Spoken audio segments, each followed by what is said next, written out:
ఇటు ప్రశ్న రావణ్కు సంబంధించిన విషయంలో నిన్న 14 రోజుల రిమాండు గన్నవరం కోర్టులో 14 రోజుల రిమాండ్ను ఇవ్వడం జరిగింది.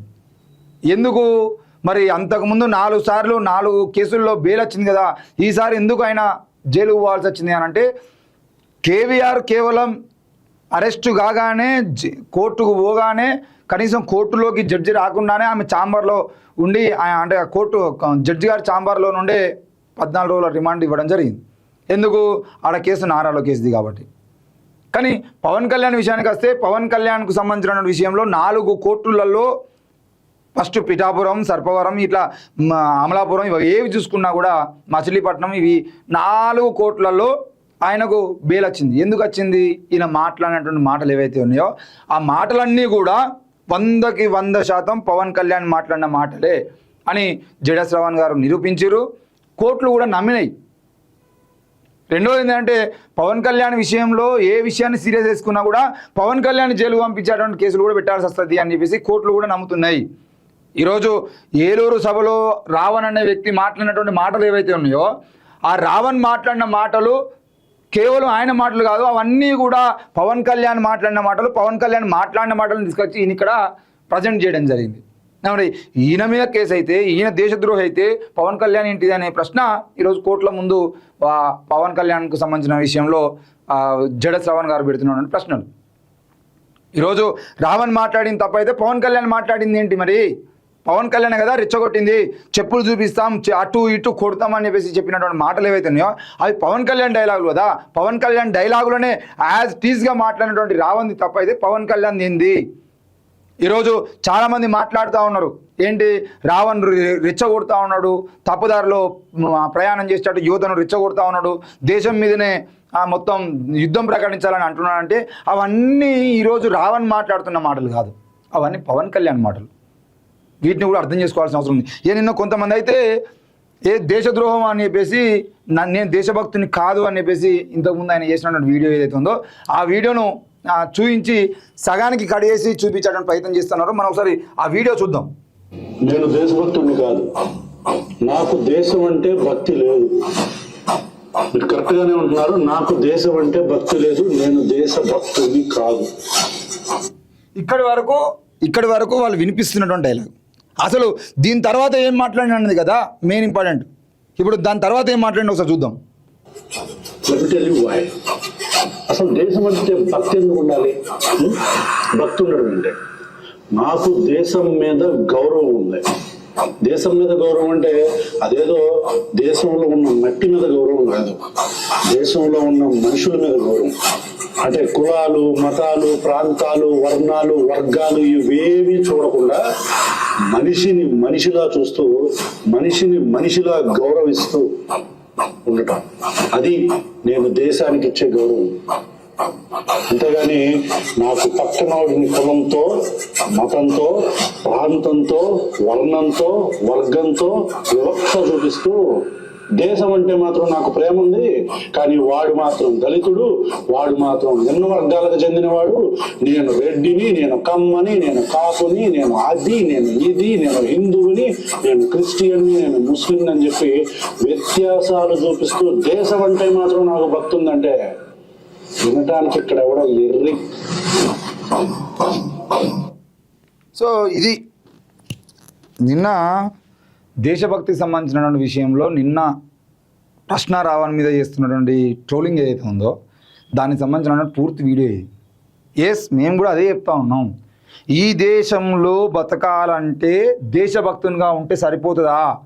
ఒకవేళ దేశభక్తునిగా ఉంటే సరిపోతుంది అని అంటే ఈ కులాలు, మతాలు, ఈ వర్గాలు, వర్ణాలు, వివక్ష ఇవన్నీ తీసేస్తామంటే అత్యంత దేశభక్తులం మేము దేశభక్తులుగా ఉండి బయటికి వెళ్ళినటువంటి క్రమంలో చూస్తున్నటువంటి సమాజంలో విపరీతంగా ఈ దేశంలో పుట్టినటువంటి హిందువుల మీద అత్యంత దారుణంగా హింసలు, అత్యంత దారుణంగా వివక్షకు అంటరానితనం, వివక్ష ఇవన్నీ చూపిస్తూ ఉంటే వాటిని ప్రశ్నించేటువంటి మమ్మల్ని మీరు దేశద్రోహులు అని చెప్పేసి ముద్రేసి ఊపా కేసులు నమోదు చేసి ఆ ఊపా కేసుల్లో దేశం మీద యుద్ధం ప్రకటించాలని చెప్పేసి చెప్తా ఉన్నాడు. కాబట్టి వీళ్ళను దేశద్రోహులుగా ప్రకటించాలని చెప్పేసి చెప్తున్నటువంటి మాటలు ఎంత దారుణం.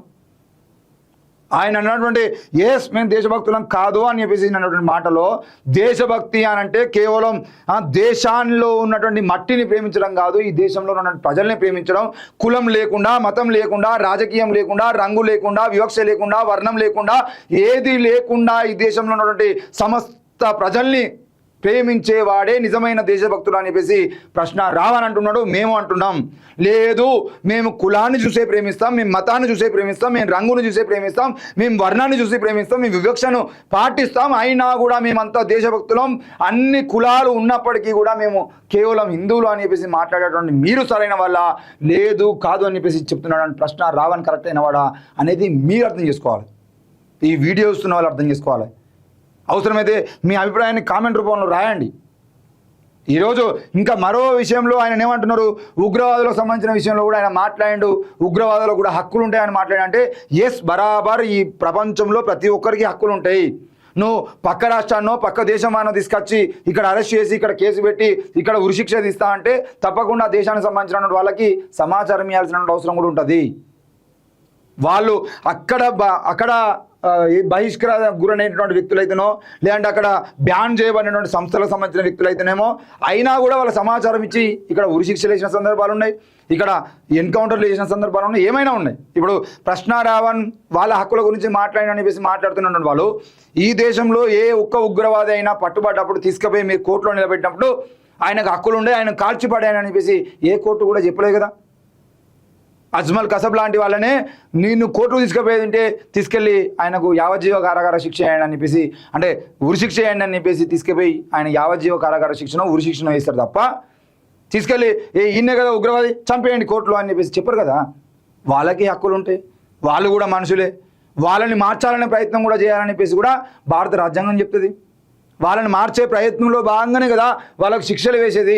ఈరోజు ఎన్నో కేసుల్లో, మర్డర్ కేసుల్లో, రేప్ కేసుల్లో వస్తున్నటువంటి వాళ్ళందరినీ చంపకుండా తీసుకెళ్లి జైళ్ళలో పెట్టేందుకు, జైళ్ళలో పెట్టి వాళ్ళ మానసిక పరిస్థితులు మార్చడం కోసం, వాళ్ళ కౌన్సిలింగ్ చేయడం కోసం, అవసరమైతే జైళ్ళలో కూడా వాళ్ళలో మార్పు రావడం కోసం ప్రయత్నాలు చేయడం కోసం కదా జైళ్ళలో పెట్టేది. 3 నెలలు, 6 నెలలు, ఏడాది, 2 ఏళ్ల పాటు జైలుకు పంపించి బయటకు వస్తే ఆ జీవితం గురించి ఆలోచించుకొని ఇంకోసారి తప్పు చేస్తే మళ్ళీ జైలుకు పోవాల్సి వస్తుంది, ఆ బాధలు పడద్దు అని చెప్పేసి ఆలోచిస్తారని చెప్పేసి కదా వాళ్ళని జైలుకు పంపించేది.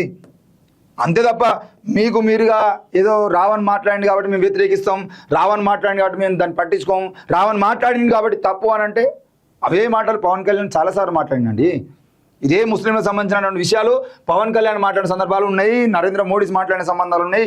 ఎన్నోసార్లు ఎంతోమంది మాట్లాడారు. ఈ దేశంలో ఎవరు ముస్లింల గురించి మాట్లాడకుండా లేరు.